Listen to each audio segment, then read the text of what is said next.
Sunshine and scorching heat now tucked away by the clouds as storms push across the natural state. Good evening. Thanks for being with us at 6 o'clock. I'm Victoria Price here with meteorologist Hayden Nixon. Hayden, weather really the big story, not just because of the scorching heat, but also we could see some severe weather tonight. So what is the latest that we're seeing on the radar?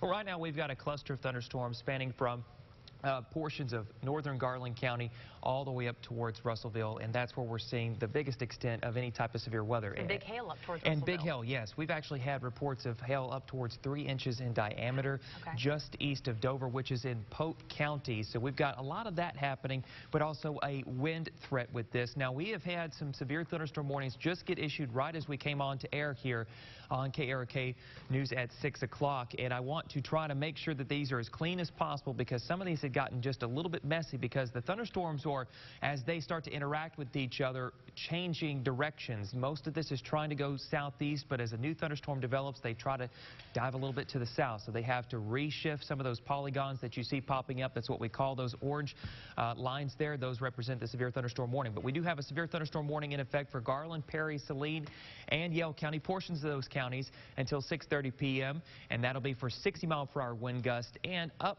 to quarter-size hail, maybe a little bit larger than that, but large hail nonetheless is the big case that we've been seeing with all of these severe warned storms. We've got another severe thunderstorm warning in effect until 6:45, and this one's kind of moving south to southeast. So for folks in Morrilton, be ready for a good downpour, and those just south of there in far southern sections of Conway County, and also Faulkner, Perry, Pope, and Yell, all those counties in effect until 6:45. 60-mile-per-hour wind gusts and large hail with those. And then here's the last severe thunderstorm warning at this time. This one's in effect until 6:30.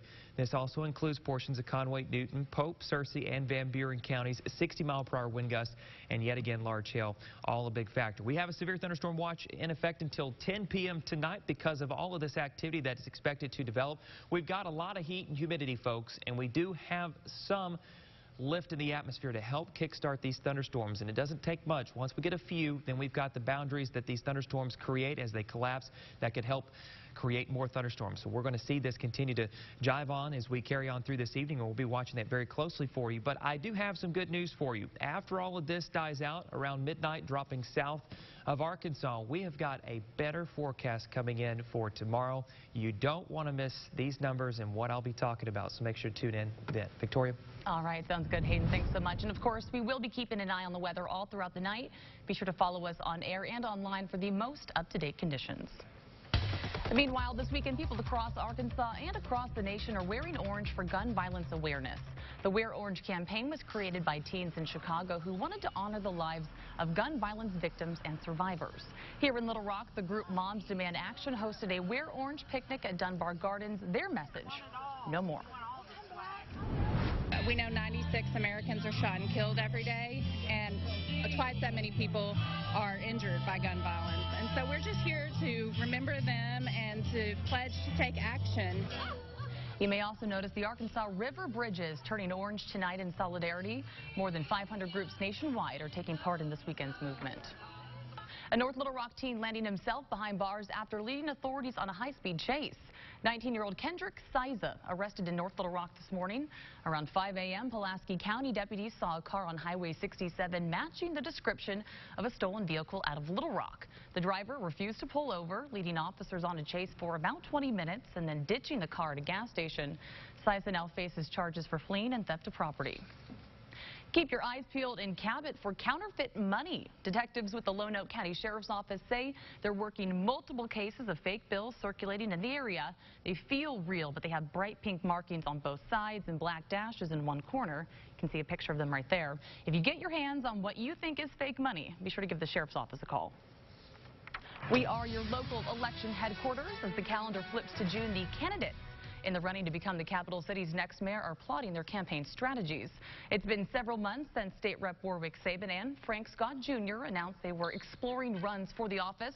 Then 2 weeks ago, another candidate, former LRSD Superintendent Baker Kurris, jumped into the race. In his first TV interview since announcing his candidacy, Kurris says the city needs to learn from its past mistakes, pointing all the way back to the fight over desegregation in 1957. you have to learn because you pay a price. And so what's the lesson from that? Well, the lesson is we've got to come together. We've got to learn to talk to one another and find the common ground. And it sounds so simple. It's not, but I've done it before, and I want to do it again for the city. I'm on fire for this job. You can hear more from Baker Curris, including his thoughts on the current state of the Little Rock School District on Capitol View. That is tomorrow morning at 8:30, right before Meet the Press. Meanwhile, Frank Scott Jr. formally announced his run for mayor this morning. He addressed neighbors and community leaders at the Better Community Development Center on West 12th Street. We've been through a lot of struggles, but we know that where there's no struggle, there's no progress. We've seen a lot of challenges come our way, but we have prevailed over all of those challenges. Scott is a Little Rock native and a former state highway commissioner. Summer is peak season for animal shelters, and many local shelters are seeing a spike in intake numbers. But KARK4's Price McKeon is here to explain why this actually goes against a long-term trend here in Little Rock. Isn't that right, Price? Absolutely, Victoria. Little Rock Animal Services took in nearly 8 dozen animals just last month. Just yesterday, the Sherwood Animal Shelter rescued half a dozen dogs in just one day. But even with the recent spike, the capital city shelter says numbers are trending downward this decade. Pups pour into shelters across central Arkansas this summer. Just this week, the Sherwood Animal Shelter posted when it filled up on Facebook. Looking for a small lap dog. In Little Rock, we met Vicki Keller at the Animal Village Saturday. It spiked in May. The manager of the capital city's animal services Brought in 455 animals. says the spike's not abnormal. 22 animals come in just yesterday. But this year's timing was. We kept waiting for them to come in, and all of a sudden in May, we knew it was coming, but they just hit in May. Tracy Roark explains the usual kick up in the counts of cats happens about a month later than expected. But even with the summer spike, he shows us the number of animals taken in over the last decade in Little Rock trends downwards. You know, the citizens need to know that spay and neuter is the answer to stop this, and that's the only way that we're ever going to stop it. He stresses they can only stretch resources as far as they can go. It's still hard because we get hit all at once with this deluge of animals, and it's hard for us to handle it. I just had to put my 16-year-old to sleep 6 weeks ago. Keller keeps looking for a new companion. Why are they giving up? Some of these dogs have just been dropped off here. As pets from Little Rock to Sherwood keep looking for a new home. We found out Little Rock Animal Services expects the spike to stay for the next couple of months. Victoria? All right, good to know, Price. Thanks so much. Still to come, from dogs to hogs, we'll head to the Hill for your sports report, where an action-packed week continues on the baseball diamond. Plus, how local groups are bringing some joy to the hundreds of kids waiting for a forever home here in Arkansas. And we are still closely watching satellite radar imagery with active severe thunderstorms moving into portions of central Arkansas.